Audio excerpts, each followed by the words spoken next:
Okay, dear students, so in the previous video we discussed about the design period and collection of water from the different sources. That is, we also discussed about the classification of the intake structures, wherein we saw the diagrams of various cross sections of the intake structure, that is the river intake, canal intake, or even the lake intake structures.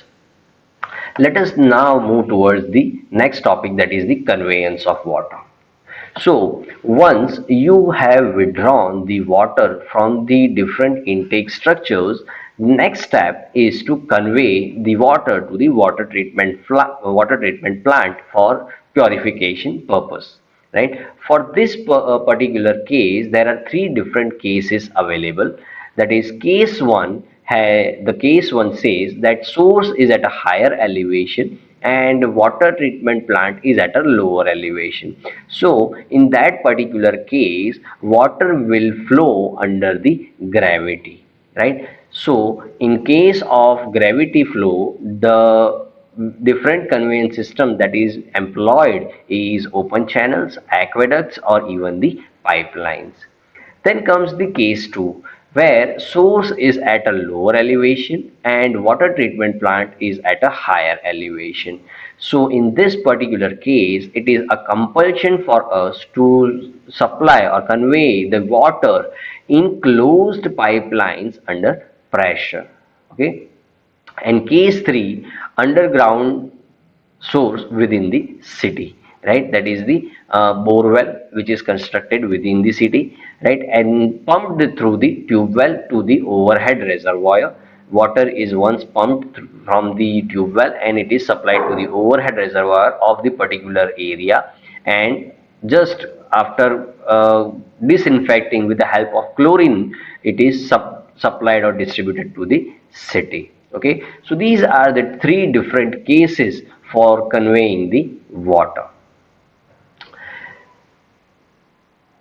In the third case, there will be no problem of source and water treatment plant, because you are simply withdrawing water from underground, that is from below the ground level, from the aquifers, and conveying it to the city or distributing to the public.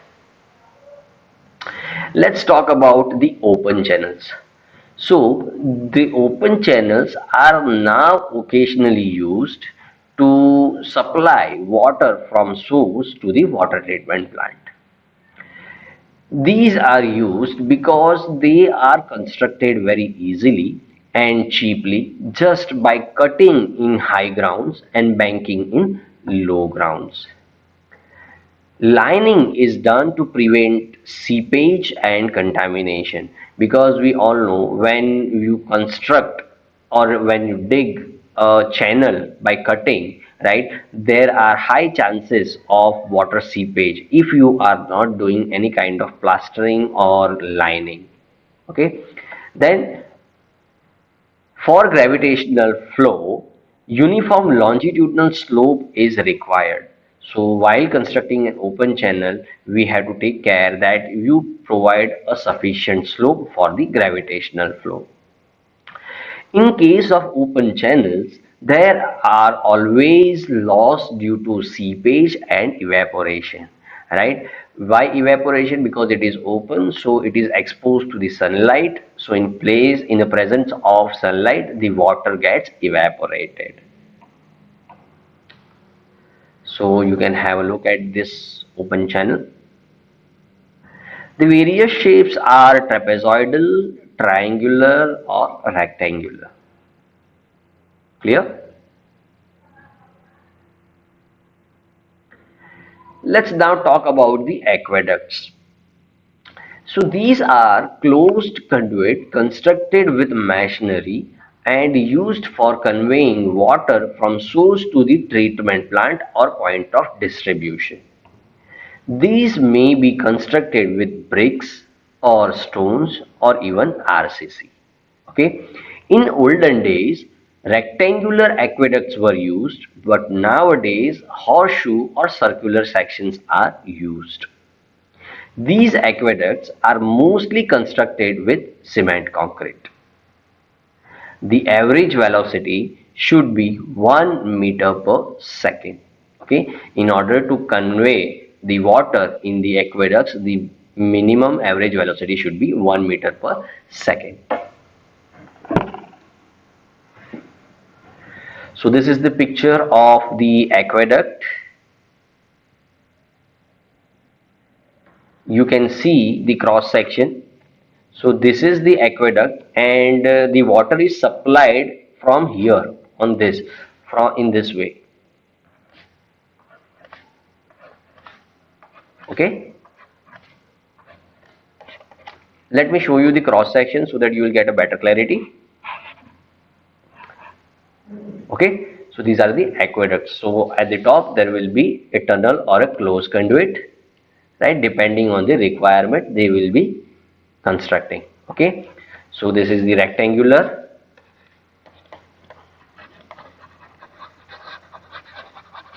and this is a horseshoe. Okay, let's now talk about tunnels. So this is also a gravity conduit in which water flows under gravitational forces. But sometimes water flows under pressure, and in such cases these tunnels are called pressure tunnels. These tunnels should be watertight and there should be no loss of water. Great tunnels are mostly constructed in horseshoe cross section, but pressure tunnels have a circular cross section. In pressure tunnels, the depth of water is generally such that the weight of overlying material will be sufficient to balance the bursting pressure. Okay, so this is the picture of tunnels. Okay,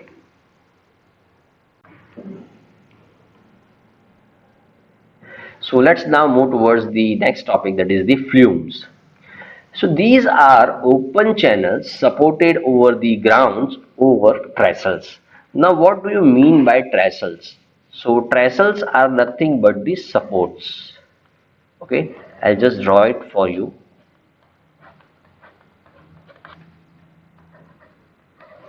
Okay, so this will be the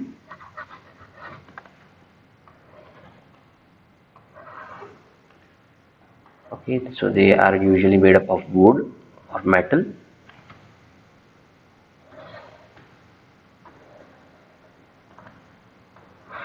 Okay, so this is known as the trestle.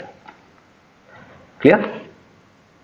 So flumes are usually used for conveying water across valleys and minor low-lying areas, or over drains and other obstructions coming in the way.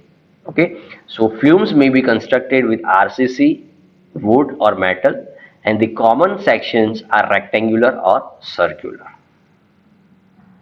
So you can see these are the trestles at the bottom, right? This is trestle, this is trestle, okay, and this is circular in shape, this is rectangular. You can see this is again a rectangular. Okay, let's now move towards the next topic, that is the pipes. So pipes are circular conduits and water flows under pressure. These pipelines have eliminated the use of channels, aqueducts and tunnels to a large extent. Various materials like cast iron, wrought iron, steel, cement concrete, asbestos cement and timber, etc. are available in the market. In the town, pipes are also used for distribution system. Various diameters having many connections and branches are also used. The cost of pipeline depends on the internal pressure to bear and the length of pipeline. Therefore, as far as possible, the hydraulic line is kept closer to the pipeline. In the valley or low points, a scar wall is provided to drain the line and remove accumulated suspended matters. Okay. Then similarly, at high points, air relief valves are provided to remove the accumulated or excess air. Clear? Now talking about the selection of material, it depends on carrying capacity of the pipes, durability and life of the pipe, type of water to be conveyed and its corrosive effect of the pipe material, then availability of funds, maintenance cost, repair, etc. Okay, so on all these factors, selection of material depends. You can see the pipeline network. Clear? You can see the dimensions, how huge pipeline diameter is.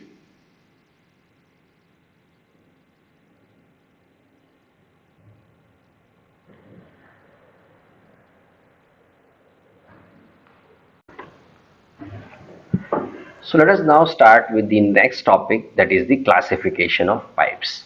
So pipes are basically classified into four types depending on the type of material. That is, the first one is the metallic, second one is the cement pipe, the third one is the plastic pipe, and fourth one is the others or different other material.